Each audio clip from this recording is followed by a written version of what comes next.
엄마 마중이라는 책이 있습니다. 아이라고 말하기에도 어린 아가가 등장하는데요. 코가 빨개지도록 추운 날씨에 아가는 아장아장 걸어 전차 정류장까지 가죠. 전차가 오고 여러 사람들이 어수선하게 전차를 오르내리는 중에 아이는 차장에게 묻습니다. 우리 엄마 안 오? 다음 전차가 오고 또 다음 전차가 오는 동안 아가는 정류장을 벗어나지 않아요. 사람들 틈에 끼어 그저 한없이 전차를 기다리고 전차가 올 때마다 차장에게 엄마는 안 오는지 묻습니다.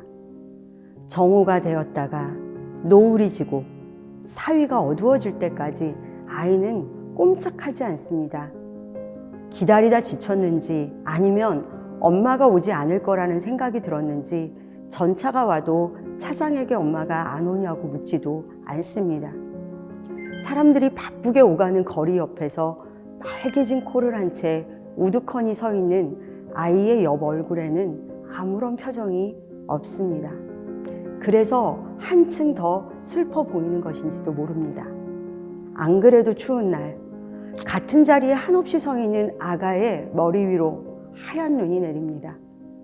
밤하늘에서 펑펑 내리는 눈은 땅 위에 모든 것을 포근히 덮어주죠. 엄마 마중 이 대목 때문에 참 많은 분들이 눈물을 흘리고요. 내 인생 그림책이라고 꼽아주시는 분이 많습니다. 왜 그럴까요?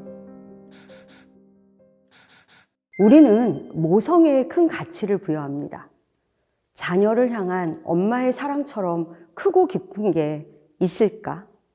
아마도 없을 거라고 이야기합니다. 그렇기 때문에 모성애가 훼손되는 사건이나 사고를 접할 때 보면 사람들은 더욱 격렬하게 분노를 하죠. 그렇다면 엄마를 향한 아이의 사랑은 어떨까? 아이 마음을 읽어줘야 한다고 그렇게 많이 강의하면서 저는 아이들이야말로 엄마를 어떻게 생각하는지 가만히 생각해 보았습니다.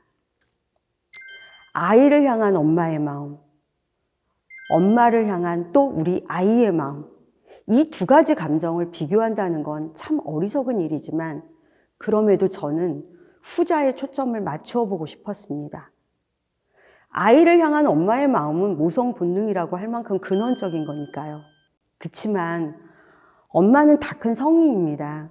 녹록하지 않은 상황이나 현실적인 제약, 마음의 병 등 다양한 이유로 아이를 미워하게 되거나 아예 아이에게 무관심한 사람도 있습니다.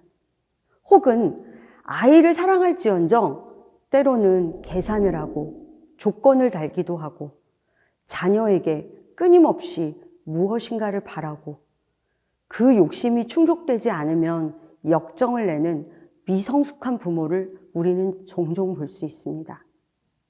그런데요, 아이는 다릅니다. 세상에서 태어난 뒤 한동안은 엄마를 자기 자신과 동일시할 만큼 아이에게 엄마는 유일하고 절대적인 존재입니다. 어린아이는 모든 신경이 온통 엄마에게 가 있습니다. 엄마를 조건 없이 사랑하면서 심지어 엄마가 부당한 대우를 해도 엄마에게 매달리죠. 이런 사랑이 온전히 받아들여지지 않을 때 아이의 상처는 엄청나게 클 수밖에 없습니다. 사랑은 애증이 되고 사람에 따라 세상을 향한 분노로 바뀌기도 하죠. 아이의 사랑이 부족하다고 해서 엄마의 삶이 좌지우지되는 건 아니지만 어린 시절 거꾸로 엄마에게서 받은 좌절감은 한 사람의 인생을 변화시킬 수 있습니다. 저를 찾아오는 수많은 내담자들 중에는 어린 시절의 상처를 평생 지고 가는 사람들이 많습니다. 이제는 다 커버렸지만 내면의 상처는 여전히 가슴 한편에 남아서 그들을 괴롭히는 거죠. 얼마 전에 딸아이가 톡을 보내왔습니다. 저랑 생일이 같은 날에 태어난 같은 띠이기도 한데요. 그날 보내온 톡에 나이를 이렇게 먹었다. 그런데 이 나이가 되고 보니 24세 저를 낳아서 키워준 엄마 생각이 났다. 엄마 그 어린 나이에 저를 어떻게 키웠냐, 이런 얘기를 쭉 쓰면서 거기에 엄마가 내 엄마라서 참 고맙고 행복하다, 정말 다행이다, 이렇게 쓴 거예요. 그 내용을 보면서 답을 해주기는 했는데 솔직히 내가 이 톡을 받아도 되나 싶었습니다. 왜냐하면 제가 앞에서 얘기한 그런 엄마였거든요. 저의 욕심, 미해결된 저의 마음의 상처, 감정들 때문에 아이를 어떻게 양육해야 될지 몰라서 참 딸아이의 마음을 아프게 한 그런 엄마입니다.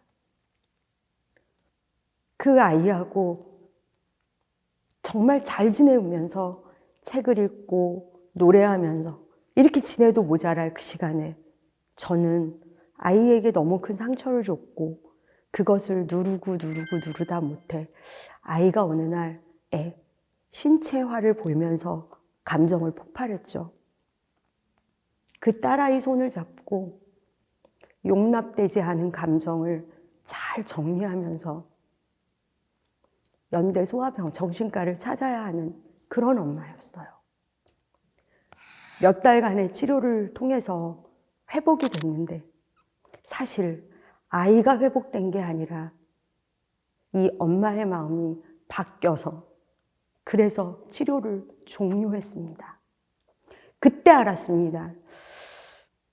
아이를 키울 때 이 아이의 문제가 아니라 그 아이를 양육하는 양육자, 최접점에 있는 이 엄마의 문제라는 걸. 나도 그랬었는데 그게 그럴 수 있구나. 근데 이제라도 다시 해볼 수 있는 용기를 여러분이 내시기 바라는 마음으로 말씀드립니다. 저 또한 그랬거든요.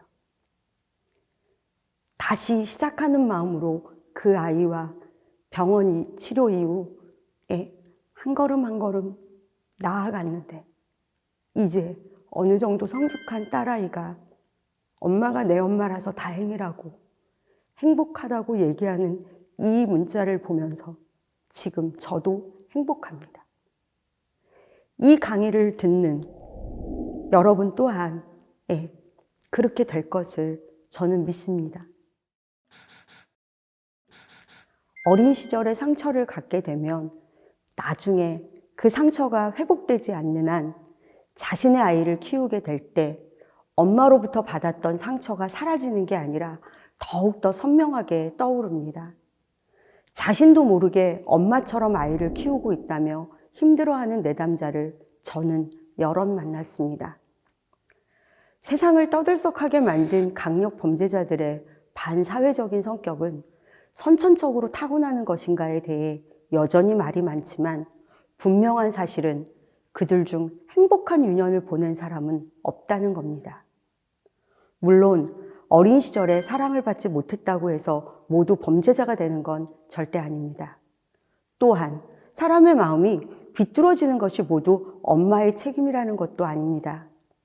엄마가 부재한다고 해도 누구든 그에 비할 만한 사랑을 아이에게 쏟아준다면 아이는 마음이 풍족한 사람으로 자랄 수 있습니다. 현대사회의 다양한 가족의 형태에서 누구든 아이에게 충분한 사랑을 주어 정서적으로 안정감을 주면 그냥 되는 겁니다. 이렇게 이 행복한 육아는 자녀와 엄마 또는 그 밖의 양육자 모두 양육 환경에서 덜 아프면서도 지치지 않고 서로를 잘 보듬어 한 걸음 앞으로 나아가도록 돕는 희망이 되고 싶습니다.